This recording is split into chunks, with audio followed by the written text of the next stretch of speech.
Lectura del Santo Evangelio según San Mateo. Gloria a ti, Señor.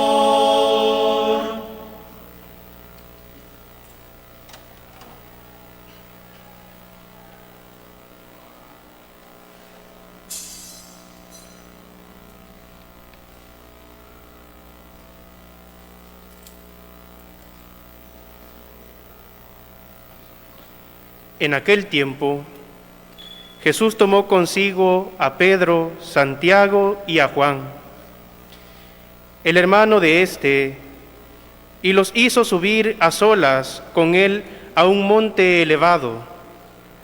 Ahí se transfiguró en su presencia. Su rostro se puso resplandeciente como el sol, y sus vestiduras se volvieron blancas como la nieve. De pronto aparecieron ante ellos Moisés y Elías, conversando con Jesús. Entonces Pedro le dijo a Jesús: Señor, qué bueno sería quedarnos aquí. Si quieres, haremos aquí 3 chozas, una para ti, otra para Moisés y otra para Elías. Cuando aún estaban hablando, una nube luminosa los cubrió, y de ella salió una voz que decía: Este es mi Hijo, muy amado, en quien tengo puestas mis complacencias. Escúchenlo.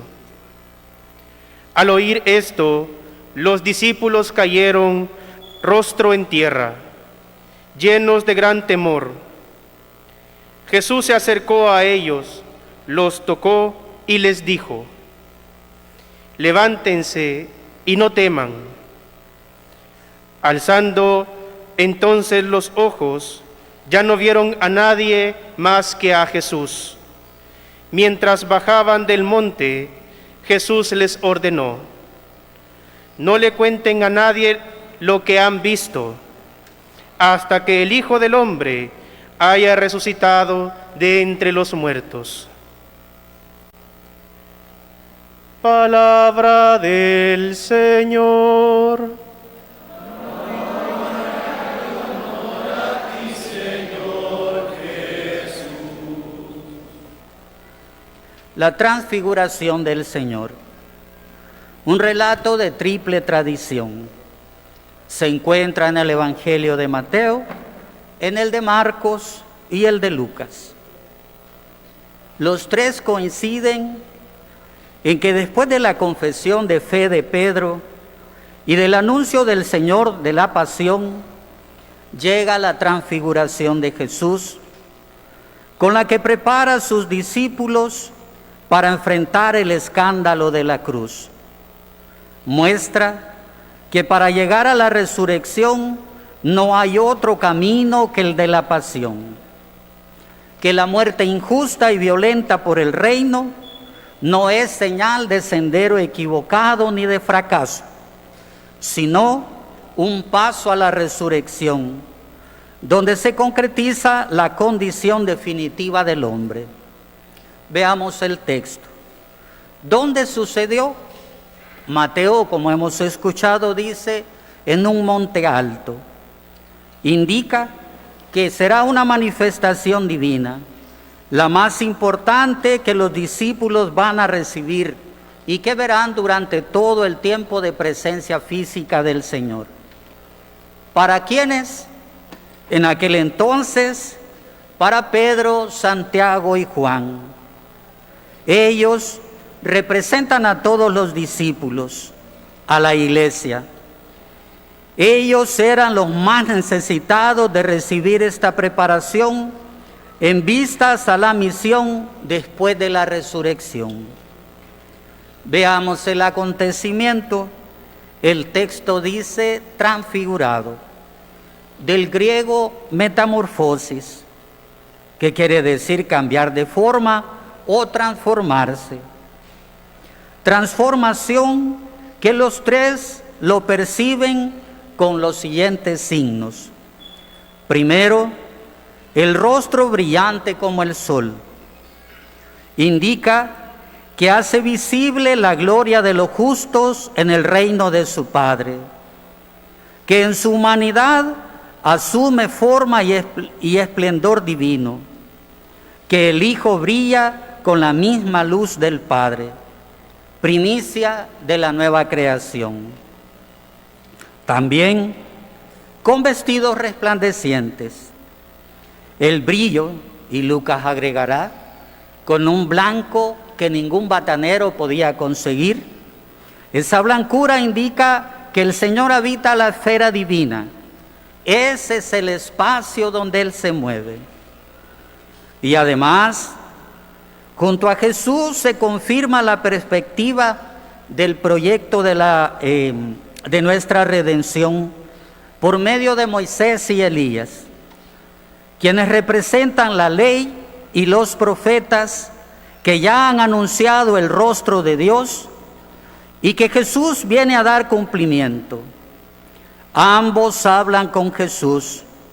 Los discípulos no los escuchan, ya que la ley y los profetas están orientados hacia la figura del Mesías. El Antiguo Testamento solo tiene validez en cuanto sea interpretado desde la realidad de Jesús, el único legislador, maestro y profeta. Los elementos complementarios, 3 tiendas. La primera, la ley, dada a través de Moisés, que es la tienda de Dios entre los hombres. Segunda, la profecía, que se inició con Elías. Y la tercera, la carne de Jesús, que es la tienda definitiva de Dios en medio de nosotros. Quien lo ve, ha visto al Padre. La nube luminosa, el símbolo de la presencia divina. Ella revela y oculta a Dios, que solo es perceptible en su palabra. Y la voz. Dios es voz. Su palabra la conocemos en el Verbo encarnado. Indica con imperativo que es a Jesús a quien hay que escuchar. Él es el nuevo Moisés que da la palabra definitiva. Si lo escuchamos a Él, llegamos a ser hijos como Él.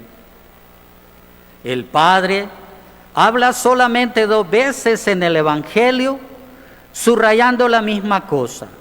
Jesús es el Hijo. La primera vez lo proclama después del bautismo y la segunda vez aquí, después del anuncio de su muerte y resurrección. Y como mandato pide que no lo cuenten a nadie. Ni los mismos 3 estaban preparados para la noticia.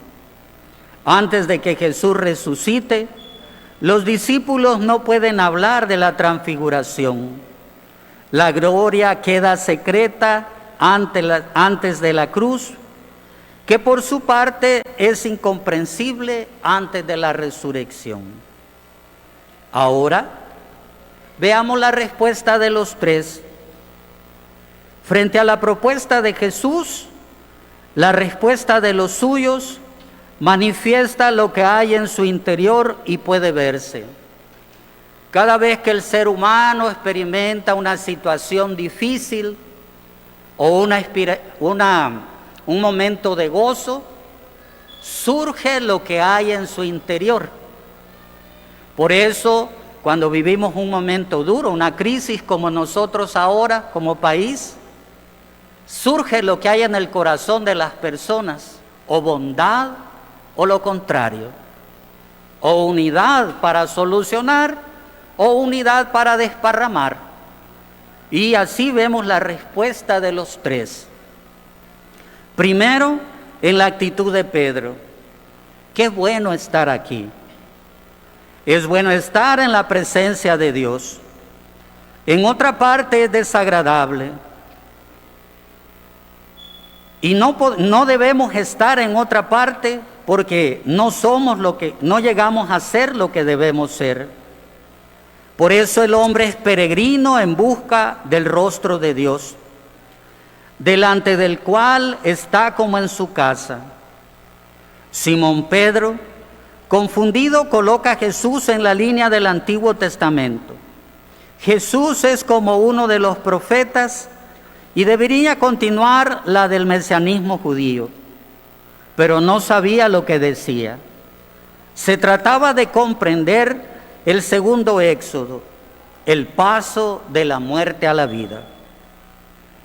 Y la segunda, en la actitud general de los tres, en medio de la nube y de la voz, siguen con la imaginación de Dios en el Antiguo Testamento. Ver a Dios es morir. Tienen que dar pasos para dejar y superar esa idea. Ahora me gustaría compartir con ustedes el significado de la transfiguración. Primero, en Jesús. Para Jesús la transfiguración es la experiencia fundamental en su vida. Es la confirmación del camino emprendido en el bautismo, el anticipo de la gloria de la Pascua. Él es proclamado como Hijo de Dios. Es el final del debate acerca de quién es Jesús y el comienzo de su camino hacia Jerusalén a cumplir su misión. La opción tomada en el bautismo ahora se concreta en la perspectiva de la cruz, camino hacia la libertad y hacia la gloria de Dios. Es la iluminación tan fuerte que transforma su mismo cuerpo en sol y luz. Así, en su humanidad, Jesús muestra la divinidad. Su cuerpo resplandece con la gloria del Hijo, en el cual el Padre se complace.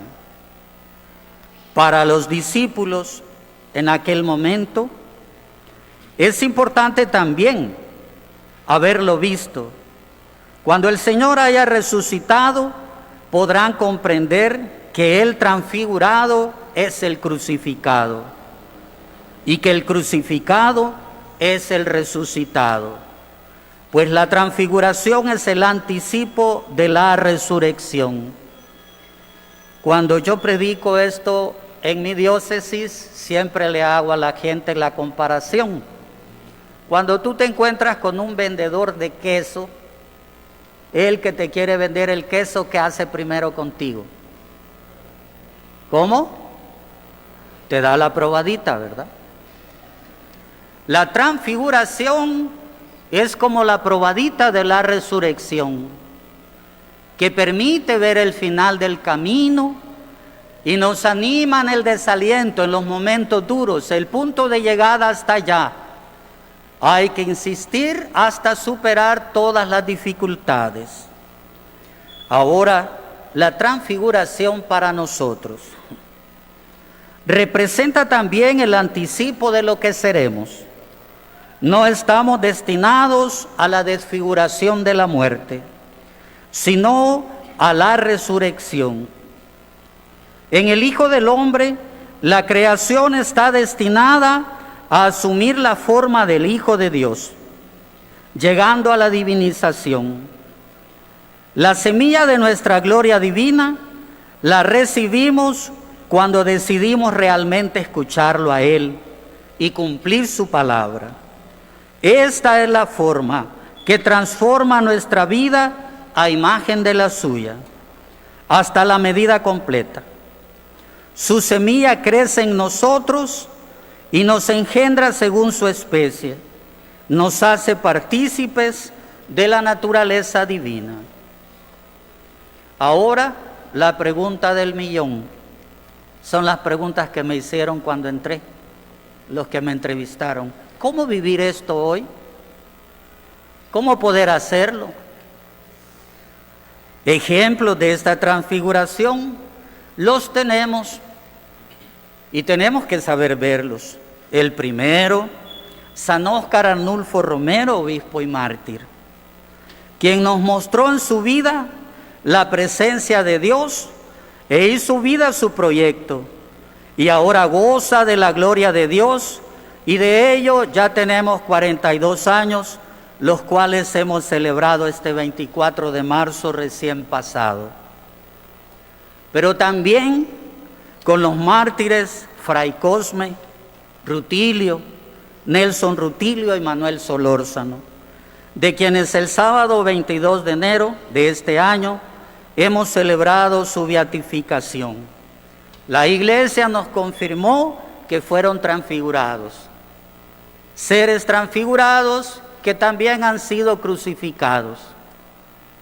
Y esos crucificados, la Iglesia nos dice hoy, están resucitados. Y nuestra vida está destinada a eso si nos mantenemos fieles en la vivencia de la palabra de Dios. Busquemos seguir sus ejemplos de entrega por los más necesitados, comprendiéndoles y buscando la forma de desarrollarles de manera que cada uno llegue a tener vida en abundancia en el Señor. La transfiguración personal de cada uno y cada una es un combate espiritual diario, una dura lucha para no caer. Que podamos permanecer de pie y en fidelidad en este tiempo en que en nuestro país vive una realidad difícil, dolorosa y compleja. El mal enquistado por décadas en todas las estructuras y niveles sociales.